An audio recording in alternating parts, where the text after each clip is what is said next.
Alright fellas, I am back and here's another Wi-Fi battle. My opponent in this battle is going to be robikaze or I don't know, robikaze. Let's just call him that, robikaze. He's a streamer on Twitch and a very cool one in my opinion. And this is actually an OU battle that we had on the stream. Because robikaze does do battles on I think every Thursday. Not every single Thursday, but whenever he does them, it's usually on a Thursday, so yeah. And then here, he's going to send out Jello. I'm going to lead off with Delphox, because Delphox is pretty fun to use. And as you can see, the team that I brought is actually a pretty simple team that I made. It's not meant to synergize with anything, it's just a bunch of cool looking mons that I wanted to use. And one of them was Delphox, and here he leads with Nihilego, which is the Jello thingy. And I just go for a Psyshock because I outspeed it, because I'm Choice Scarf. I knew that his was Choice Scarf as well, just because he led with it. And now he's going to go into Tapu Fiji. And I'm going to withdraw Delphox and go into Thundurus-I, because I felt like maybe, just maybe, he would want to go for the Surf. But he actually does something scary and actually goes for the Calm Mind. I was like, oh my god, that's actually kind of scary. Although the good news is that my Thundurus-I is actually a physical attacker despite being defense invested.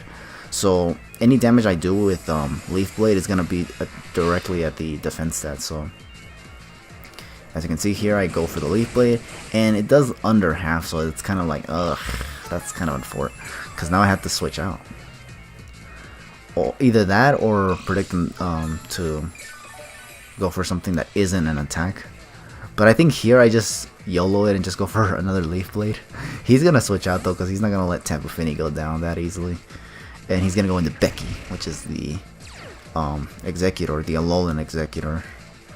And I just go for another Leaf Blade because I thought he might stay in. If I had a feeling he'd switch out, I'd probably go for Baton Pass, but I didn't anticipate it. I felt like he might have just stayed in because he had a +1 in Calm Mind.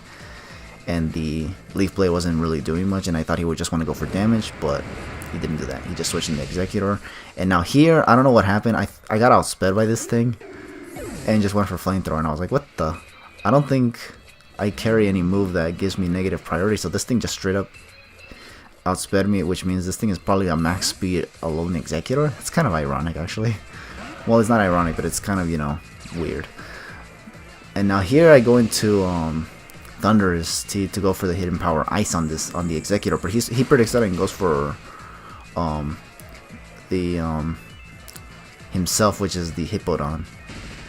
And this does super effective damage as well, but I can see why he switched it in, because he doesn't want to risk Tapu Fini getting Thunderbolted or anything like that. So yeah, I switch out here as well because I don't want to take an Earthquake or Stone Edge, because I was afraid of some rock move basically, because I know these things can carry Stone Edge or Rock Slide, so I didn't want to take any damage on this Thundurus because his defenses is weak in my opinion.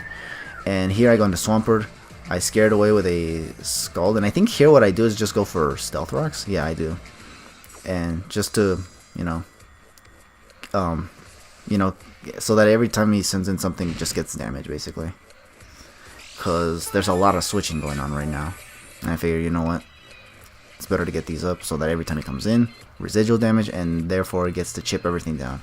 Here he tries to go for Calm Mind once again, and I was like, oh, you're doing this again. And here, I kind of had a feeling he would try to go for that as well. So what I do here is just go for Earthquakes. I didn't mind if he gets the Rock stuff, because that means now my Swampert won't have to take twice as much damage of this Tapu Fini. Right now, he's taking the Sandstorm damage as well.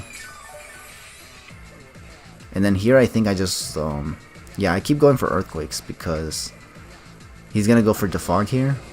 Which is good because, while it sucks that I'll lose the rocks, at least my Swampert's not taking any damage.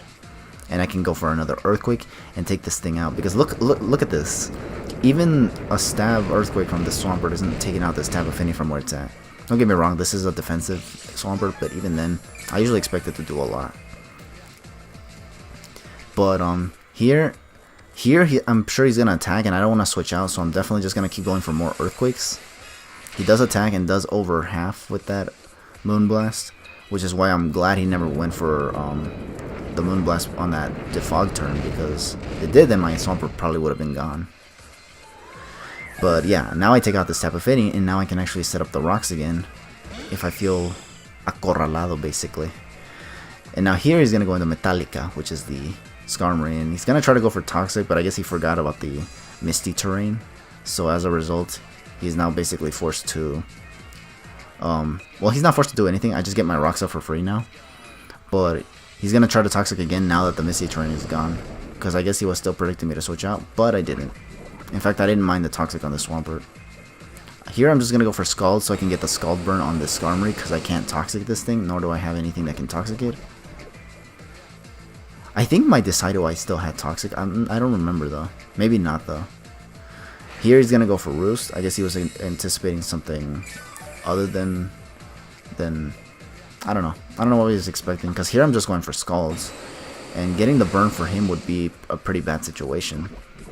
Oh, maybe he's trying to Toxic stall me here, because he does have the Toxic, so figures why not Roost. He does try to go for Brave Bird here though, and I'm fine with this, because what I'm trying to do here is actually get this to proc. This berry here, so that I can get some HP back, and then I can go for more Scalds, because basically what I'm really trying to do on this Skarmory is get the burn. That's all I want.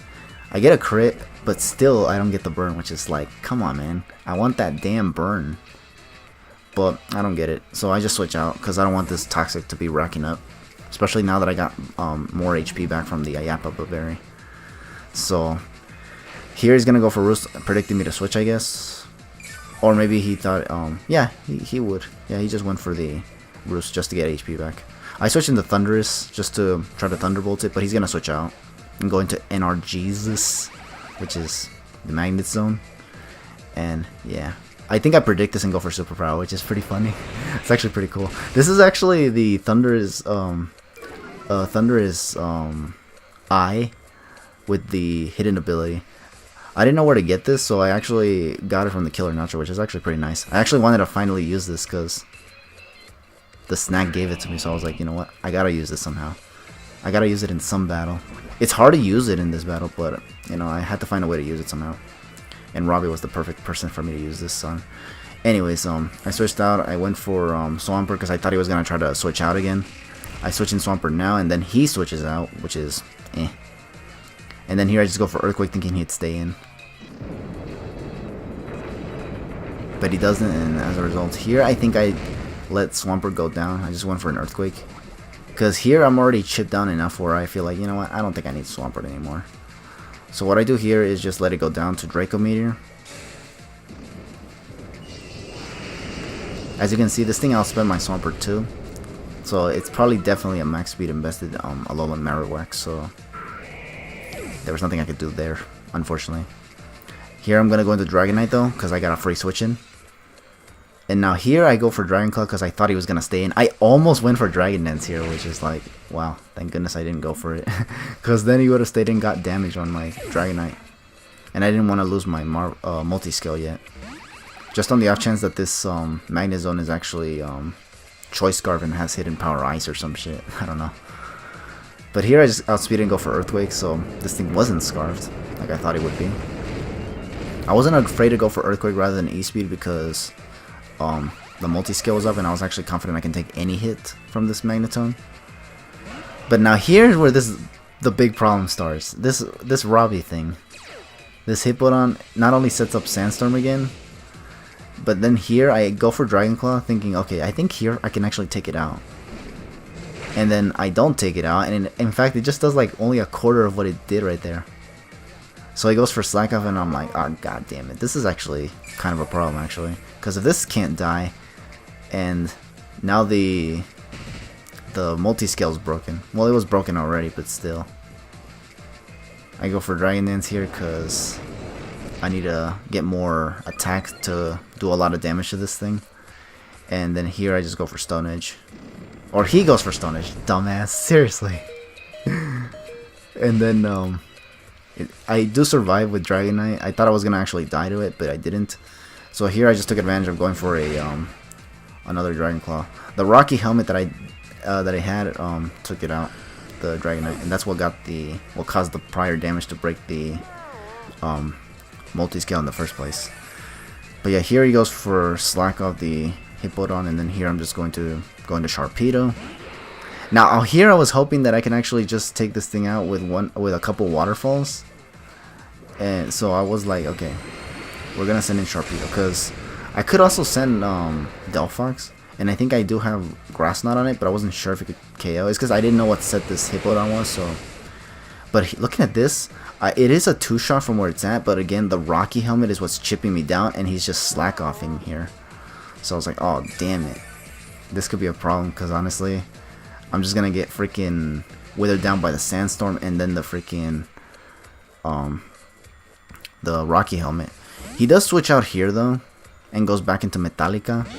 I guess this is just so that he can get more damage from the Sandstorm while I try to take this thing out. And I do 2-shot this this Skarmory. I get a crit with this Waterfall, which I don't think matters, because I do think I would have been able to 2-shot this thing anyway. But yeah, I take out the Skarmory. The Sandstorm fades out, but this is probably why he switched in Skarmory in the first place, because now he can just send in Robbie and just, you know, finish things off.